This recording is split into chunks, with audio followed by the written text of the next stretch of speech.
you break things down, and even the objectively stupid becomes objectively doable.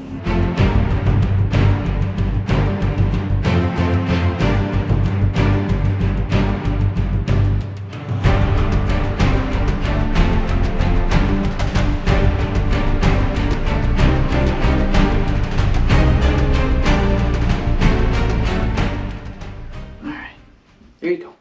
Hi. Yeah, it's been a while. I apologize I've taken so long to get this video out, but there's been a lot going on behind the scenes. You're gonna see footage from about the first 30, 40 miles pretty consistently, and after that point, it just became way too much for me to try and not only run the race, keep taking care of myself, and film and give you an insight into what I was feeling. Between the race photographer, my crew, Jeremy and Craig, some videos from those guys too, and then a handful of videos that I actually kind of chopped up because I sent them to my family as I was racing. There was a lot to do out there, and to try and also then film it was really a pretty considerable challenge. You know what to do, all the YouTube algorithm things, like, comment, share, subscribe, turn on that bell for notifications. If you get some value out of this, share it with your friends, share it with your enemies. I'm not that picky, but enjoy. And if you want to do this race, I'll include a link to the website in the description. I'll also include a link to the Ultra sign up page where you can find more information. Highly recommend this race. Super well organized. The people were fantastic. The course is very straightforward, very easy to follow, is likely to improve because the Nebraska Department of, I don't know, Fish, Wildlife, Game, Outdoors, Recreation, something, is going to be fixing some of the bridges. So it's going to change a little bit. I have full faith and confidence that the race director is going to make up those miles in a way that is purely beneficial to the runners and to the communities that support this race so strongly. So enjoy. We're going to start with travel. You're going to see a lot of that, and then we're going to get straight into the race. You're going to see a bunch of that, and then I'll see you again at the end. It is travel day 1 of probably 3 to get to the race. I am at the Denver airport right now. I started my day at the Colorado Springs airport. Just trying to stay off my feet, get some food, get some rest, and not lose it too much with all the people around. All the packing's done. Bags are on their way to Indy. Girls didn't want me to go, but it's hard to leave them behind. But we got a race to do, and the better I do there, the better I can come back and feel good about what I did. So I'm gonna try and catch some sleep on the second floor here.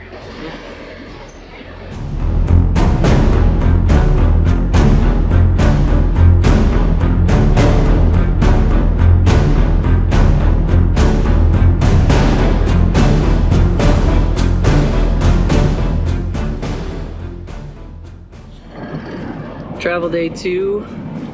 We are on our way. Jeremy's here. I'm drinking the coffee and tempting you. He's got the coffee. I have no coffee. On our way to Cincinnati to pick up the camper, and then hit some groceries, and then we're on our way to Nebraska. How far are we going tonight? We'll probably drive for like 7 hours or so. That'll put us somewhere in Iowa, and we'll find a place to park a Cabela's or a Bass Pro or a Walmart or something overnight. Go to Cabela's, buy me a jacket. And then we'll hit the remainder tomorrow into Norfolk. Don't say that wrong. It is not Norfolk. It is Norfolk. Really? Yeah. I'll give you the rundown on Neely later too. These Nebraska towns have names that don't sound like what they look like, but that's the Midwest for you. Good luck getting somebody outside of Indiana to pronounce Kosciuszko County correctly. I'm not even gonna try. I'm gonna get some rest. We'll catch you on the flip side.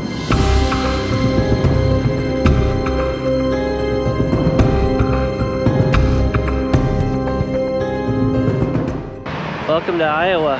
Travel day 3, a little bit of a stretch break. Just a few more hours in the car. Nothing too bad. Getting there. How you feeling? Right now I feel pretty good. I feel pretty relaxed. I've managed to stay that way since flying in. So, I mean... You seem relaxed. You seem ready. Tomorrow and Friday will probably be a different story. But for right now, I'm feeling good. We have so much time.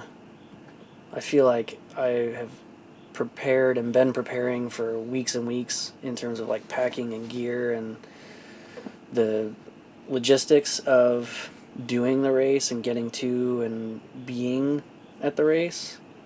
So I don't feel like there's a whole lot left to like worry about because I've already done all the worrying. Mm-hmm. It was already done. So it'll change. I'll get nervous and antsy, especially Friday morning before we run, but how could you worry? Look where we are. This is basically paradise. it is pretty damn good for side of the road. It's fantastic. We're at the world's largest truck stop, and this is where we're staying. Like this is awesome. Mm-hmm. How does one get into ultras? Like, why? What? Well, how or why? Okay, why? Those are different questions. Let's go with the why. I don't want to know the how. Why? I suppose the answer is different for everybody. What was the spark in you? You're like, okay, instead of running 10, I'm gonna run 200. Well, I don't think you ever go from running 10 to running 100 or 200. Poke holes in my logic. But like, so I did triathlon for a long time, and I did the Ironman distance. Of course, that includes a marathon at the end. Kind of didn't feel like I found a limit. That's what kind of drives me forward in this stuff. It's one of the things that drives me forward. Last year when I had the kidney stuff, I really kind of had to stop and ask myself this question, like, why is it important to me to do events like that? And is it something I could give up and find something to replace it with? Like, there's that, what is my limit? I don't know. I haven't reached it yet. I haven't found where that peg is. But then there's also this element of control in suffering. Most of the time when you suffer, you don't generally have a whole lot of control over that situation. But this is very different. I get to decide when and how much I suffer. I can take control of that. I have power there. I can decide when enough is enough, most of the time. But there's that element of like nobody else gets to decide when it is time to really put your head down and dig deep into the pain cave, but me. And there's something about doing that gives me a lot of peace, calm, inner strength. Like I don't have to worry about what I'm gonna do when the proverbial shit hits the fan, because you can't scare me like I scare me. You know, like I get to decide how deep into that pain cave I dig, and the further in I dig, nobody else can dig that out for me. I'm the one that gets to do it. So there's a power in knowing that like I can push myself to that limit. I don't have to have anybody else to do that. It was a weird time to be thinking about that, and it's a kind of an odd question to answer for yourself because it does like objectively seem stupid. I wasn't gonna say it. It's true. Like objectively, if you tell almost anyone, "Oh yeah, I'm gonna go for a 200-mile run this weekend," like, no, don't. It's crazy. It is. On first blush, it sounds crazy, but when you put it on paper and you start looking at the pacing and you sort of break things down chunk by chunk, like it becomes very realistic and doable. Like we've talked about the pace charts, and even in the worst case scenario for what I'm doing right now, there's still a finish. well, make it. well below the cutoff. You break things down, and even the objectively stupid becomes objectively doable, and doesn't feel so stupid and crazy anymore. It's just go execute, go do that. See, most people would think you're crazy, but I mean, look at those calves. You're ready. You're ready. Look at that.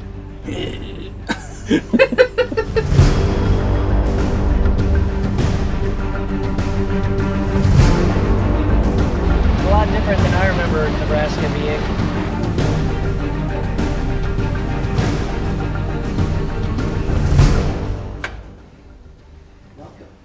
Check this place out. Oh, buddy. They knew it'd be your last shower for a while, so you got a real nice one.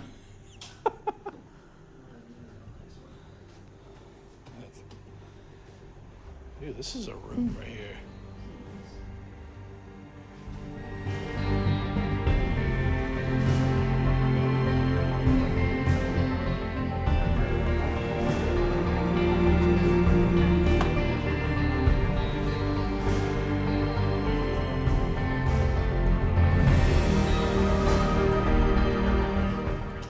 I was thinking about starting in a long sleeve shirt if it was going to be like in the low 50s. What is it going to be? 60. Okay. What the chance of rain change? No, so it's like 35% when we leave, and it escalates to 55. But you have a poncho with you. Yeah, I have an emergency poncho, which is going to be good enough. The only thing with that is I have to stop and take it out of my pack, but then it covers everything. Perfect. This pack has a rain fly built into it. Oh. And then beyond that, we really don't have rain chance. It's like 5% from there. So really, tomorrow morning's the only chance for rain. T-shirt it is. Mm-hmm. Can you explain why we're at a McDonald's? When you think about food that you want to eat during exercise, you want a healthy balance of carbs, protein, and fat. And if you can find it with a healthy dose of sodium, especially complex sodium, like in a hamburger, it's even better.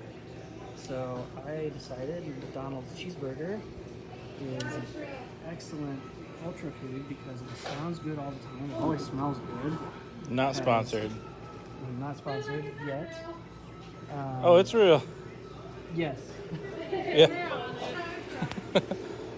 Yeah, so McDonald's cheeseburger is about the perfect ultra food, and they're ubiquitous. You can find them everywhere. They're relatively cheap. So I just ordered 25 McDonald's cheeseburgers, and that'll get me through about 100 miles.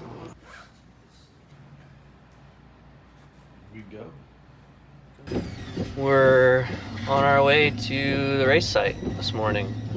My first cup of coffee in over a week. It feels good. Feel rested. Only 6 or 7 hours of sleep, but I actually feel pretty good. Beds were awesome. Beds were great. The hotel was fantastic, but even better than I remembered. So we're gonna head over to Tahazuka Park. I don't see any headlights. Not that there are too many other people out at 4:30 in the morning. We're gonna get this thing started. We're Team Squeaky, I think is what we're gonna do. I feel good. Yeah. You look good. You look ready. Got my poop done.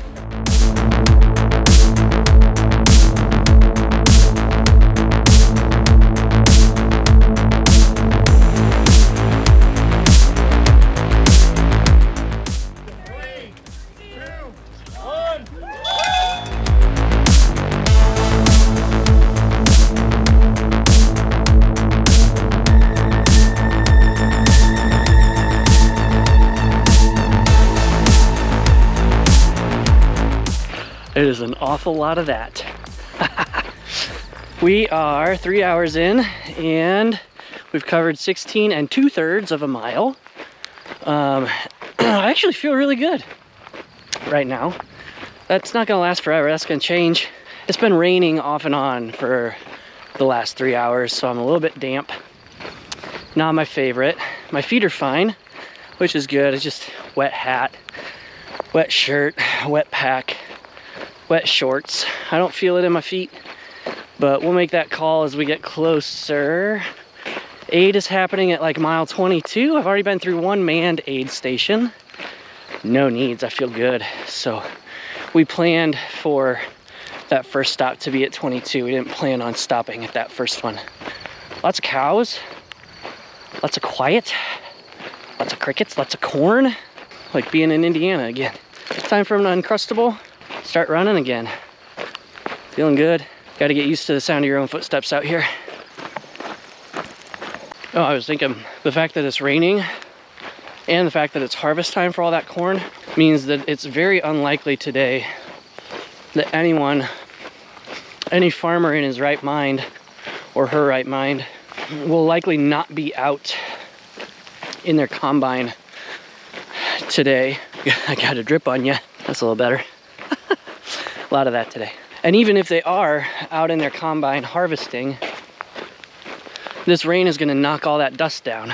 Very unlikely that I'll get caught up in a dust cloud. I got one more sandwich before I get to aid. I'm just going to keep moving.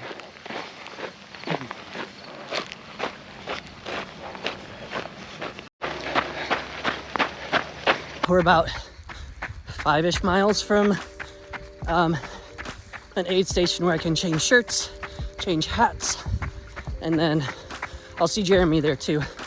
Get a new pack, and I'll be on my way.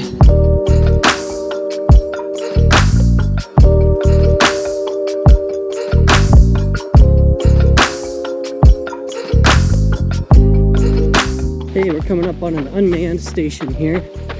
If you're thinking about doing this race, this is what it's going to look like. You can see the orange cooler up there. It's going to have either water or Proxima C.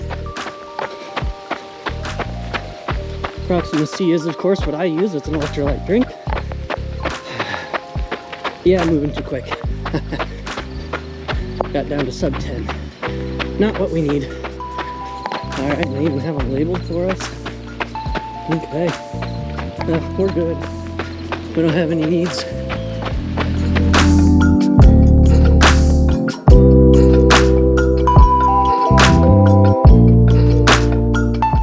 It's pretty cool, man. It's just a very different view of the country. And this is not like what most people live in. So it's interesting to come out and see it like this and literally run right beside this stuff. I mean, it's pretty wild. Hey, we just hit 4 hours, and look at that. Welcome to Tilden. All right, we're not too far from the aid station here. We're doing all right. That game time call to go 11s, I think was beneficial. So we're gonna keep moving. All right, we're feeling good. Okay.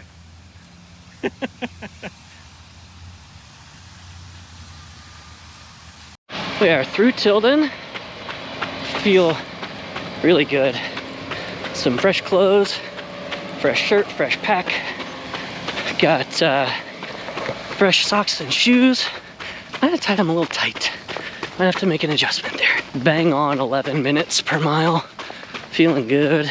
And still rainy, but you know, we'll keep swapping socks and shoes as long as we're getting wet. Nothing feels better than a dry pair of socks and shoes. Here's our fancy bridge. Yeah, I'm gonna have to stop and retie. It's too tight. I have a nice little downhill section here. This is nice. It's a little warm, the sun came out. Keep electrolytes going in. We're feeling good. So I'm gonna use the downhill now to run.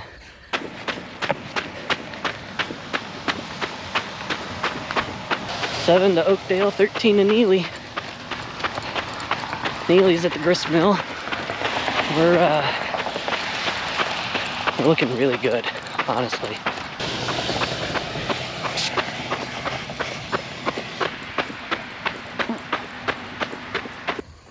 30 miles in. We're looking good. We're on the big detour. People are very friendly. I'll tell you that for sure. That's one of the best parts about this race. Everybody's super friendly. Everybody's watching out. So yeah, we're on this big detour. We're in Oakdale right now. And fairly soon we'll be in Neely at the mill. And then on to Ewing. So we're doing good. Holding an 11, really working at holding an 11, pulling back and taking my time. Legs are, you know, they have 30 miles on them now, so we're starting to feel a little grumpy, but nothing too bad. Rain stopped. That's good news. We'll see about changing shoes and socks again at at Neely. But for now, just trying to get there. Just checked out. Alright, this way out. Just going for a little jog. Here we go.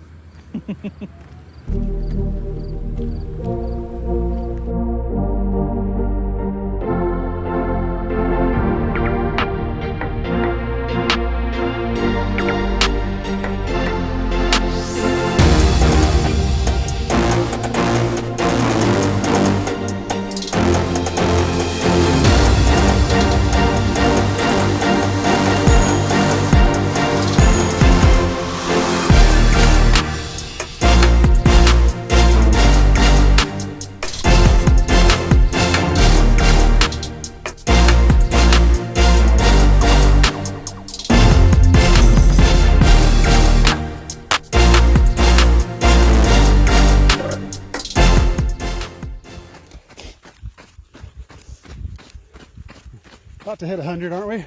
Yeah. What's our position? We're 99.6. 96. Okay, cool.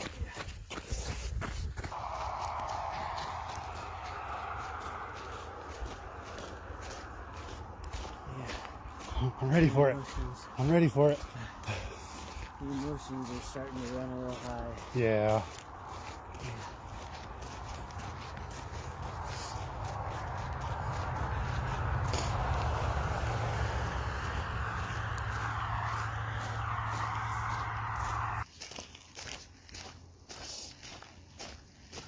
.95.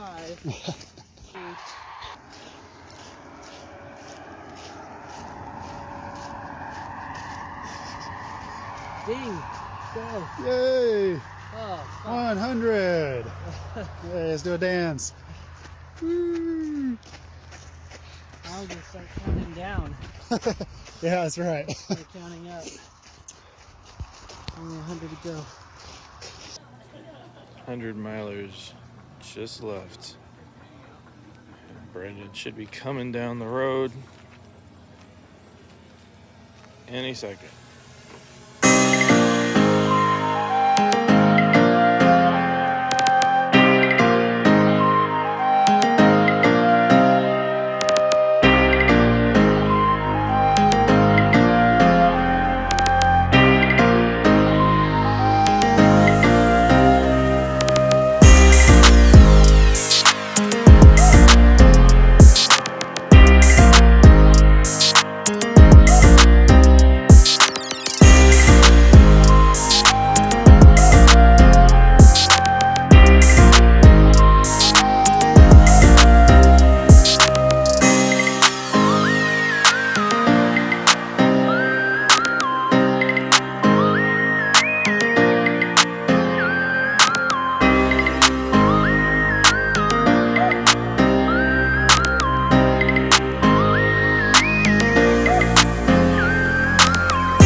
Taking more videos of me punishing you.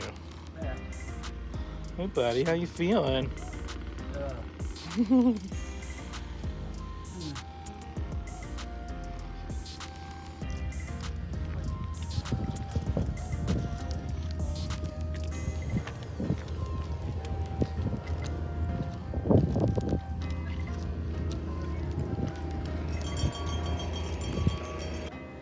Keep it rolling. I'm getting thirsty for beer.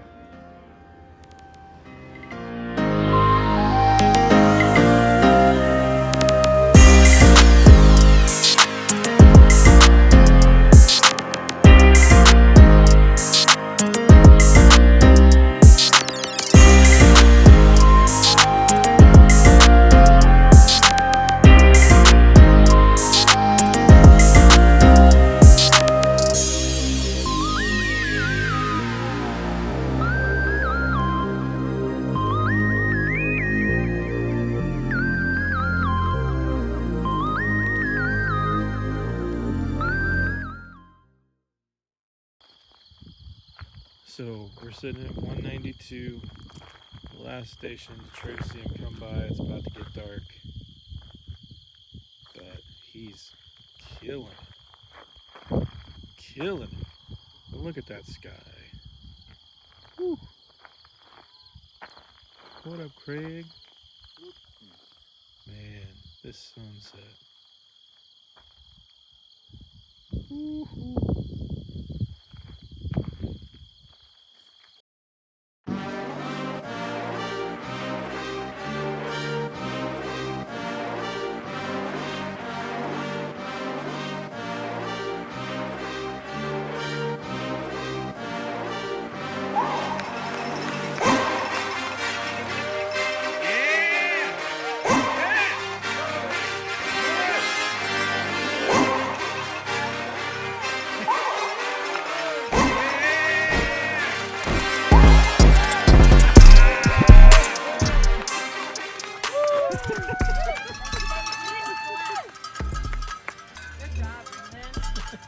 Did it. Oh my god. Congrats. Woo! Woo! You have legs. Oh, it's impressive. No, they're done. They fell off a log.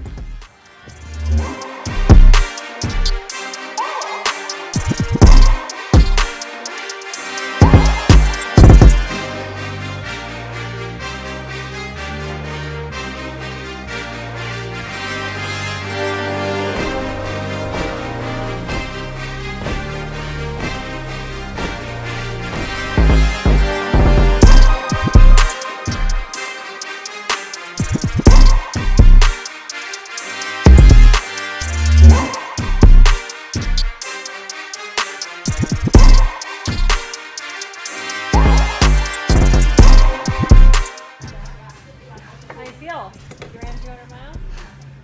Let's see, according to my watch. Yeah, right. Uh-oh.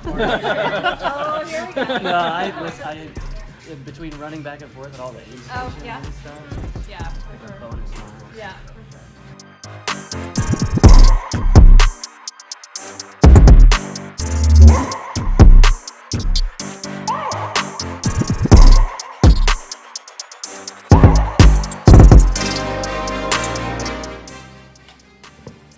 You got Gandalf trying to book a hotel.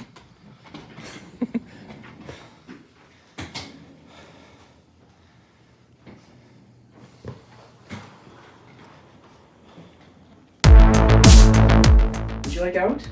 Okay. Thank you. Excuse me. All right. Well, she wanted out. So, yeah, so we finished. 200 miles. 202 miles, according to my watch. But you pick up all kinds of extra miles at aid stations, and the course isn't precise. It is all... We hit the mile number. We hit 200 plus. We did it. Here's my lovely buckle that I still have yet to get a belt for. It's December. It's been 3 months, and still don't have a belt to wear my buckle on. In the last few months, I've had some pretty significant issues with my ankle and my foot and my leg. I had a lot of anterior tibialis irritation, swelling, pain, and some other folks dropped out of the race because of that, but I chose not to. And I've been paying the price for the last few months. So I'm in physical therapy right now, working up to running again. I really have not run save for one time on an anti-gravity treadmill with 80% of my body weight, and that caused some pain. So I'm no longer able to run on that for the time being. Working to get better, starting to look into next season. What are we going to do? Got some good ideas, got some lotteries I'm in, and so we'll kind of see how the chips fall with the lotteries, then make a determination after that as to what we do next year. Before we go, I want to give a huge thank you and shout out to Craig Finley, Jeremy Mang, my family, my mom and dad, my wife, my kids, for letting me and helping me not only get to the race and complete the race, but to do all the training and buying the things and getting the nutrition recalibrated and then put together for such a crazy long distance. It's true, right? The idea that a person can run 200 miles at first blush sounds completely insane, that you would go and do that straight. But once you started putting that plan on paper and working out how to do those things, the objectively stupid does in fact become objectively doable. I'm living proof of that. Me and several others, right? I'm not the only one who finished that race. It is entirely possible, and I firmly believe that you can do it too if it's something you want to do. You've got to put your mind to it, you've got to put the training in, but I believe anyone and everyone, anywhere, can, if this is what they want to do, put together a plan and make the objectively stupid become objectively doable. So if that's something you're interested in, follow along, because we're going to be doing a whole lot more of this kind of stuff. Thanks for sticking around. I know this is super long and there's a lot of information. I think you're going to find there's a lot of value to come. So again, if you got value out of this, send it to your friends, send it to your enemies. I'm not picky. Like, share, comment, subscribe, do all the YouTube algorithm things, and I will see you probably in 2024.